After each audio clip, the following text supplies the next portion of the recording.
What if I told you that NATO just made a move that could completely reshape modern warfare? Not in 10 years, but right now.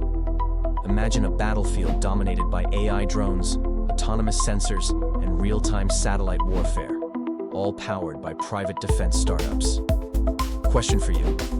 Which military tech do you think will dominate by 2035? Let us know in the comments. And stay till the end to find out which country is already ahead. In June 2025, NATO members agreed to a new defense strategy that's sending shockwaves through the military world. For the first time, all 32 nations committed to spending 5% of GDP on defense innovation by 2035, with at least 1.5% specifically earmarked for R&D. That's billions flowing not just into traditional weapons, but into the hands of tech startups that are rethinking how wars are fought. What does that mean in numbers? Over $13 billion has already been invested in defense tech ventures in 2025 alone, and we're just halfway through the year. Let's talk about the players. You've probably heard of Anduril Industries, the $9 billion startup that builds autonomous defense systems. But they're not alone. Shield AI is developing self-flying drones for urban warfare. Palantir continues to dominate battlefield data analytics. Skydio and Saronic are building drones that fly with zero GPS signals.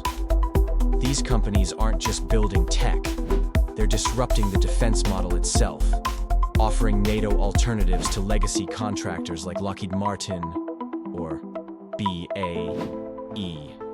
So why now? The simple answer: urgency.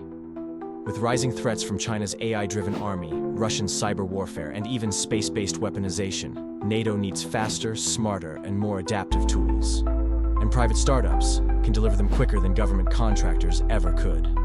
Plus, battlefield lessons from Ukraine and Gaza have shown us that small tech, like commercial drones and real-time data, can outperform billion-dollar tanks. But it's not all hype. This new arms race brings massive risks. Oversaturation, too many startups chasing the same contracts. Failure to scale. Many will burn out before delivering real results. Ethical issues. Think AI-powered autonomous weapons with no human oversight. Meanwhile, countries outside NATO, like India, Taiwan, and even Pakistan, are watching closely, fast-tracking their own defense tech programs. So, who's ahead? Right now, the US dominates, with DARPA backing, a strong VC ecosystem, and companies like Anduril, Palantir, and SpaceX Defense. But France is quietly investing in battlefield AI.